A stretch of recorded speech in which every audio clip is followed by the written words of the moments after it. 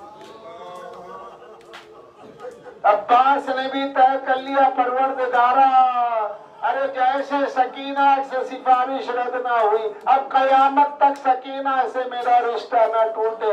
کسی کے علم کے ساتھ مشق نہیں ہوتی، مشق و علم ساتھ ہوتے، یہ چچا بھتیجی کا رشتہ ہے جو صبح قیامت تک علم اور مشق کی صورت میں ہے۔ اس کے بعد اجازت دی، اور جب اجازت دی مولا حسین نے کہا کہ جاؤ بھائی میں تمہیں اجازت دیتا ہوں۔ شہزادی زینب و ام کلثوم سے بہنوں سے رخصت ہوئے۔ اب وہ دلوں کی کیفیت تو ایسی ہے کہ اگر اس دل کی کیفیت کا احساس ہمارے دل پہ ہو جائے، یقین مانیے کہ موت ہو جائے گی۔ میں نے جو منظر کشی آپ کے سامنے رکھی، عباس کس طریقے سے بہنوں میں پلے بڑے ہیں اور اس کے بعد جب مرنے کی اجازت چاہ رہے ہیں تو بہنوں پہ کیا گزری ہوگی، شہزادیوں پہ کیا گزری ہوگی۔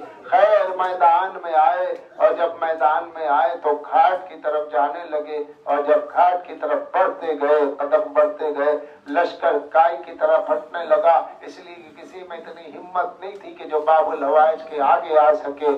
باب الحوائج گئے، نہر پہ قبضہ کیا، اور جب نہر پہ قبضہ کیا چلو میں پانی لیا، پانی لی کے منہ پہ مارا اور بتا دیا کہ دیکھو قبضہ بھی ہمارا ہے، اور نہر پہ قبضے کے ساتھ پرچم کو گاڑ کر کے پانی چلو میں لیا، مشک بھی بھر لی، فاتح فرات ہو گئے۔ بتا دیا تمہارا سارا لشکر ایک طرف ہے، میں حسین کا علمدار ایک طرف ہوں، ایک علمدار حسین مکمل ایک لشکر ہے، ایک علمدار حسین مکمل ایک لشکر ہے۔ اور جب پانی بھر کے دکھا دیا تو ہر طرف سے شور و غوغا بلند ہوا، اور جب چلو میں پانی لیا، کہنے والے کہتے ہیں عباس پینا چاہتے تھے، معاذ اللہ عباس پینا کیسے چاہیں گے، پانی لے کے دشمن کو دکھایا کہ دیکھو یہ میرے ہاتھ ہیں، یہ میرے بازو ہیں، میں ید اللہ کا بیٹا ہوں، میں عین اللہ کا بیٹا ہوں۔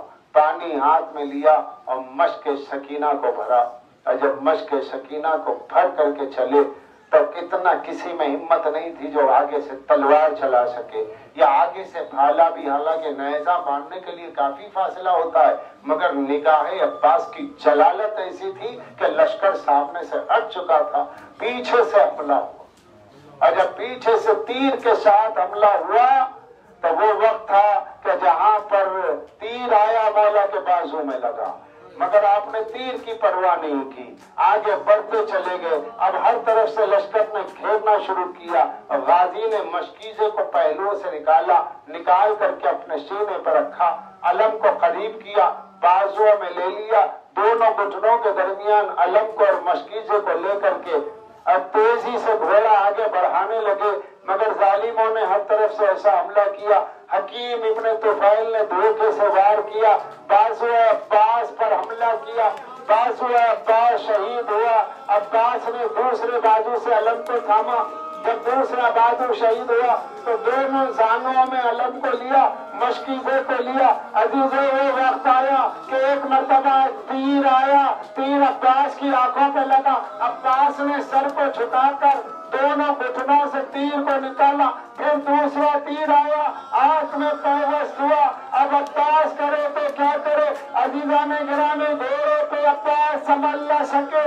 وہ وقت آیا کہ آواز دی، السلام علیکہ یا ابا، السلام علیکہ یا ابا عبداللہ، اے مولا میرا سلام آخر قبول کیجئے۔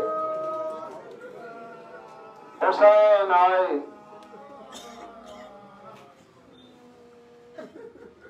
یہاں پر مجھے وہ فقرہ یاد آتا ہے جو آپ صرف اور صرف وہیں پڑھتے ہیں. حرم باب الحوائج میں زیارت رکھی ہے، جو وہاں پڑھتے یہاں نہیں پڑھتے. لعن اللہ من قتلت کا ولعن اللہ من ظلمت کا بأیدیہم وألسنتہم. لعنت ہو ان پر جنہوں نے آپ کو ہاتھ سے قتل کیا اور زبان سے قتل کیا. انشاءاللہ یہ فقرہ بہت رلائے گا. 8 محرم اگر آئندہ سال نصیب نہ ہو تو یہی مجلس ہماری شفاعت کا ذریعہ ہے. آج کے آنسو ہماری شفاعت کا ذریعہ ہے. لعنت ہو ان پر جنہوں نے آپ کو اپنے ہاتھ سے قتل کیا میرے غازی، اور اپنی زبان سے. زبان سے کب کون قتل ہوتا ہے؟ اب سنیں، مولا علی فرماتے، مولا عباس کے بابا کہتے ربا من قول انفذ من صول. تلوار کے زخم سے زیادہ زبان کا زخم ہوتا ہے. تلوار کے زخم سے زیادہ زبان کا زخم ہوتا ہے. جب یہ ہے تب سوچے زبان کا زخم کیا ہے. اشقی آئے اور جب عباس کی آنکھوں میں تیر لگا، تیر لگنے کے بازو قتل ہوئے، بازو شہید ہونے کے بعد، تیر لگنے کے بعد غازی جب سر اقدس پر گرز لگا اور میرا مولا عباس زمین پر افتادہ ہوا تو بھاگے ہوئے ٹڈی دل لشکر کے لوگ آگے آئے، پیادہ آن کر کے کہنے لگے زبان کا زخم دیا، تیر مارا، تلوار ماری، گرز مارا، اب کچھ نہیں تھا، اب زبان کا زخم دیا گیا. کیوں عباس؟ کیا پانی پہنچ گیا خیمے میں؟ عباس کیا خیمے میں پانی پہنچ گیا؟ مجھے پتا نہیں میرے غازی کو شانوں کے کٹنے کی تکلیف زیادہ ہے یا اس جملے کی تکلیف زیادہ ہے کہ خیمے میں پانی نہیں پہنچا. عباس پچھاڑے کھانے لگے. اے سکینہ، ارے تیرے بارے میں دشمن مجھے تانا دے رہے ہیں. یہ سننا تھا کہ مولا حسین پہنچے. مولا کے آتے آتے دشمن بھاگنے لگے، اپنے کو عباس پہ گرا دیا. اے میرے بھائی، ارے تو کامیاب ہے، تو کامیاب ہے. آنکھوں سے تیر کو نکالا، ہاتھوں کا بوسہ لیا، کٹے ہوئے شانوں کو چوم کے کہا بابا یہی وہ ہاتھ جن ہاتھوں میں میرا ہاتھ دیا تھا. اس کے بعد عباس کے سر کے خون کو صاف کر کے زانوں پہ سر کو رکھ کے پیشانی کو چوم کے سینے سے لگایا. کہا کہ میرے بھائی عباس، حسین کی آخری وصیت پورا کرو. ارے جسم میں ناتمام جان ختم ہو چکی تھی، جیسے ہی کہا میرے آقا، میرے بھائی میری وصیت پوری کرو، تو اپنے آقا کی آواز کو سنا. تڑپ کے کہا کہ آقا اب تو میں ختم ہو گیا، لیکن اب بھی زندہ ہوں، سانس باقی ہے، کہیے کیا حکم ہے؟ کہا کہ ایک ہی حکم نہیں ہے، اب تم سے گزارش ہے. کہا کہ میں مر جاؤں مگر آپ کی گزارش نہ ہو. کہا کہ میری گزارش ہے عباس، اب ان آخری لمحات میں مجھے بھائی کہو. ارے کب سے تمنا تھی تمہاری زبان سے کہ تم مجھے بھائی کہہ کے پکارو. آواز دی، اے میرے غریب الوطن بھیا، اے میرے پیاسے بھائی، اے میرے مظلوم حسین بھائی. یہ کہنا تھا. عباس نے بھی کہا میری بھی وصیت آقا پورا کیجئے، آقا میری بھی وصیت پورا کیجئے. عباس تیری کیا وصیت ہے؟ آقا میری وصیت یہ ہے کہ ہاتھ جوڑنے کے لیے ہاتھ موجود نہیں ہے. ارے آنسو بہا رہا ہوں تو آنکھوں میں خون اترا ہوا ہے، لیکن میری یہ خواہش ہے میرے بابا، میرے بھائیا، اے میرے مظلوم بھیا، میرا لاشا خیمے میں نہ جائے. میرا لاشا، لوگ کہتے ہیں اس لیے خیمے میں نہ جائے کہ سکینہ بی بی سے شرمندگی تھی. معاذ اللہ، شرمندگی وہاں ہوتی ہے جہاں کوتاہی ہو. کوتاہی اگر ہوتی ہوتی تو پھر سکینہ بیوی پانی پی لیتی، لیکن شام تک پہنچتے پہنچتے سکینہ بیوی نے پانی کا مطالبہ کیا، نہ رخ کیا، کہا کہ میرے چچا کے شانے پانی کے لیے شہید ہوئے، پانی کو سکینہ بیوی بھول گئی، پھر کیوں کہا میرے لاشے کو خیمے میں نہ لے جاؤ، اس لیے کہا عباس جانتے تھے ایک ایک لاشا اٹھاتے اٹھاتے میرا بھائی تھک گیا ہے، اب تک میں ساتھ تھا، ہم لوگ لاشے پہ لاشے اٹھاتے رہے، اب جب میرا لاشا اٹھے گا، میرا لاشا حسین اٹھائیں گے، اب میرا لاشا تو اٹھ جائے گا، لیکن میرے آقا حسین کا لاشا نہ اٹھے، میری اماں کہے گی کیوں میرے لال، فاطمہ زہرا کے لال کا لاشا نہ اٹھا، تیرا لاشا اٹھ گیا، میری وفا نہیں چاہتی ہے کہ میرا تو لاشا اٹھے اور غازی کا لاشا اٹھے، حسین کا لاشا نہ اٹھ سکے، اس لیے کہا آقا ارے میں یہاں ہوں یہیں چھوڑ دیجئے، حسین گرم ریت پر عباس کو چھوڑ کر آئے، زینب نے کہا ارے میرے بھائی، زینب نے کہا حسین ارے جس عباس نے مجھ پر دھوپ گوارا نہ کی، اسے زمین کربلا پر اس کے ٹکڑے پڑے رہے۔ آخری جملہ مجلس تمام، زائرین خاص یہ کہتے ہیں کہ باب الحوائج کا مدار چھوٹا ہے، پوچھا گیا کیوں، کہا کہ قد بڑا تھا، قبر چھوٹی کیسے ہو گئی، کہا لاشا اتنے ٹکڑوں میں بٹ گیا، قبر چھوٹی ہو گئی، آئے وہ غازی جو گھوڑے کی پیٹھ پر جس کر کے بیٹھتا تھا، اس کی قبر چھوٹی ہو گئی، آواز فاطمہ زہرا آئی، پروردگارا یہ میرا عباس ہے کہ جسے میں نے اپنا بیٹا کہا، آئے میرا حسین، آئے میرا عباس، آئے میرے حسین کا علمدار۔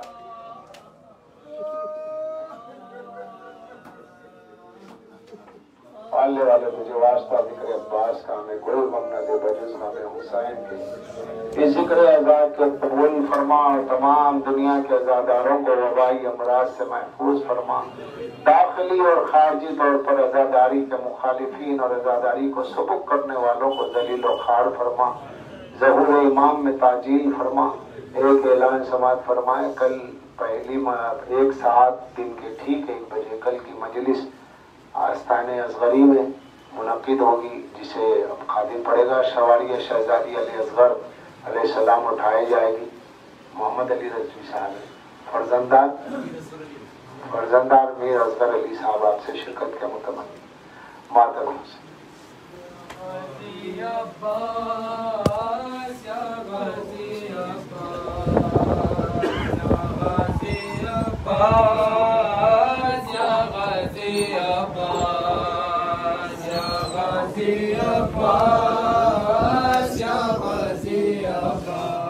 آستان اصغری کے مجلس کے فوراً بعد یہاں کی مجلس یا غازی عباس، یا غازی عباس، یا غازی عباس، یا غازی عباس، یا غازی عباس، یا غازی عباس، یا غازی عباس،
عالم کیسا ہوا ہے جیسے تم تنہا ہوئے غربت میں غم ماتم کرو زیر عالم زینب میرا مر گیا زینب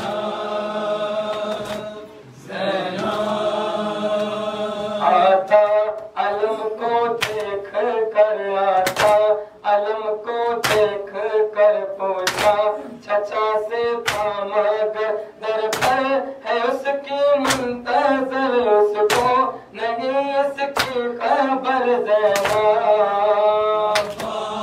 میرا مر گیا زینب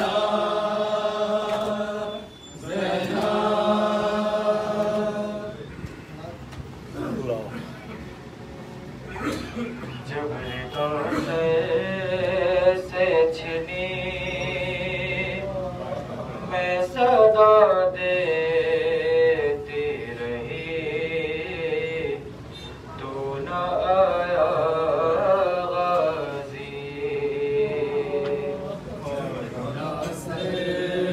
سے چھنی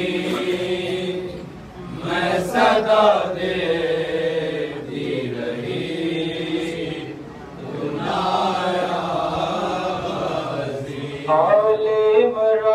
عمران کہا اور زندان کہا یہ بہن قید ہوئی تو نہ آیا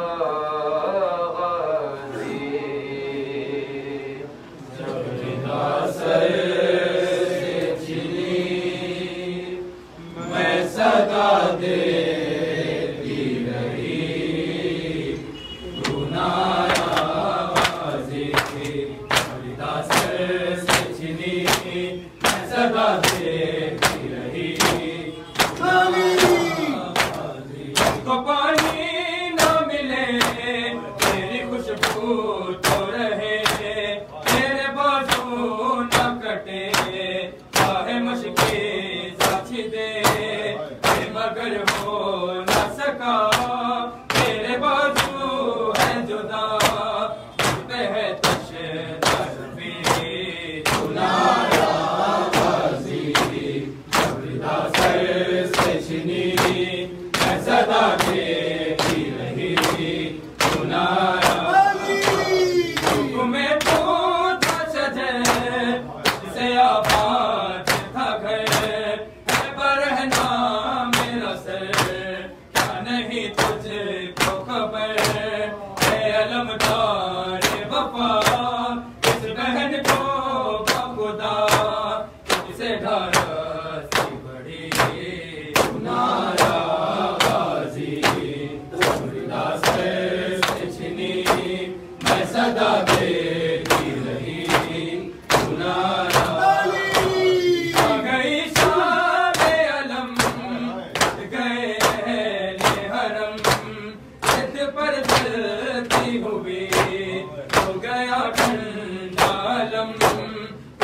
دینے کے لیے تم سے ملنے کے لیے آ گئے باپ علی تو نہ آیا غازی خریدا سر سے چھنی میں صدا دے